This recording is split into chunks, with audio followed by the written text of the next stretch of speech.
इतना बात तो हमको बुझाता है, इसलिए अगले बार इस बेशर्मी से वीपी सिंह को गाली देने से पहले सोच लीजिएगा। हिल जाएगा नीचे का धरती, हिल जाएगा अगर आगे से बकवास किए हैं, समझ लीजिए। प्रियंका जी, ये इस तरह की शब्दों का ना थोड़ा सा जरा ध्यान रखा कीजिए।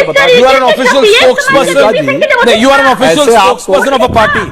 बकवास नहीं, प्रियंका जी प्लीज रिलैक्स। उन्होंने कोई पर्सनल कमेंट नहीं किया आपके, इनको प्लीज डोंट डू दिस। आपा नहीं खोना चाहिए। Priyanka ji please don't do this. ये अभी हमें जवाब दे। आपको कमीशन ऑफ इंडिया की गलत मुद्दे में फंस गए क्या? आम आदमी को समझा ही नहीं पाए। आम आदमी कुछ और मुद्दे उठा रहा था, आप अपना मुद्दा उन पर थोप रहे थे। इस तरीके से ये बोले कि इस पैनल के साथ मैं बैठ नहीं सकता, मतलब दलित पिछड़ा आदिवासी यहाँ बैठ के तो बड़ा बड़ा बैठ नहीं सकते हैं। नहीं, बकवास सुनने के लिए नहीं बैठूंगा। आप इनकी जातिगत सोच देख लीजिए, मानसिकता देख लीजिए इनकी।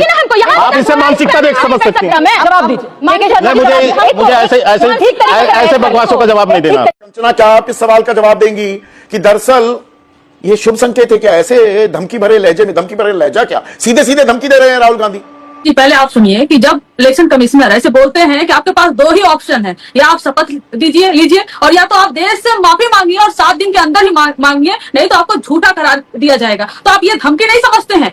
आपकी बात में ये मान भी लूं कि उन्होंने भी धमकी दी तो आप भी धमकी देंगे।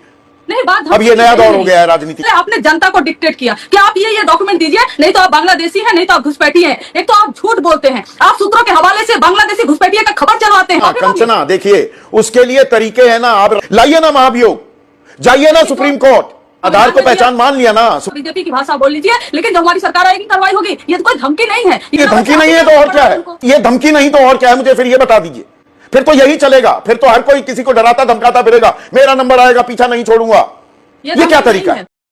नमस्कार। आरजेडी के बारे में कहा जा रहा है कि इन प्रवक्ताओं ने भी कोई कोर कसर नहीं छोड़ा है। मतलब टीवी पे बैठकर डिबेट के स्तर को कितना नीचे गिराकर डिबेट करती थी और ये मैसेज पूरे भारत में जाता था, पूरे बिहार के लोग देखते थे और इसके बाद बिहार के लोगों ने ये तय कर लिया जो रिजल्ट आपके सामने है। लेकिन अब ये जो चिल्ला रहे हैं, ये लोकतंत्र है, चिल्ला सकते हैं, जो करना है करे, लेकिन जो करना है करे संवैधानिक तरीके से, वरना आने वाले टाइम में इनका परिणाम और बुरा हो सकता है।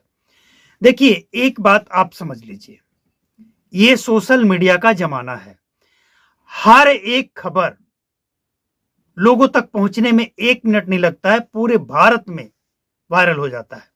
लोग देखते हैं, जांचते हैं, समझते हैं कि किसके अंदर क्या है, किस पार्टी के प्रवक्ता का क्या, किस तरह का बयान आ रहा है, इसके मायने क्या हैं। सहाबुद्दीन जी अमर रहे और 5 भाइयों मुसलमानों की रक्षा करेंगे। क्यों करेंगे भैया? जरूरत क्या है इसकी? मुसलमान सुरक्षित हैं। अगर वो दंगई नहीं करेगा, अगर वो आतंकी नहीं बनेगा, अगर वो कानून नहीं तोड़ेगा, तो रक्षा करने की जरूरत नहीं है। ये भारत है और भारत का संविधान सबके लिए बराबर है। लेकिन यही बात ये लोग समझ नहीं पाए और ऐसे प्रवक्ता को लगा दिए डिबेट करने के लिए और कुछ कार्यकर्ता को लगा दिए सोशल मीडिया पे गंद फैलाने के लिए कि तेजस्वी सरकार बनता हो तो यादव रंगदार बनता हो और अहिरान बहिरान और ये आसवान पासवान कोई न दिखता हो, वगैरह वगैरह। जो भी आया, लोगों को डर लगने लगा कि जंगल राज यही है, ऐसा ही जंगल राज होता होगा, तो ये वापस क्यों आए, हमें तो नहीं चाहिए।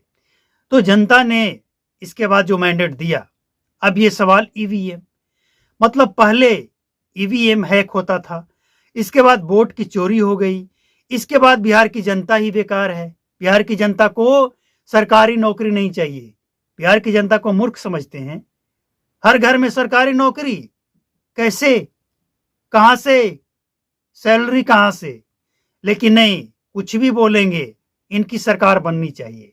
और इतना ही नहीं, अगर आरजेडी की सरकार नहीं बनी, महागठबंधन की सरकार नहीं बनी, तो समझिए कि वोट की चोरी हो गई है, तब इलेक्शन कमीशन चोर है।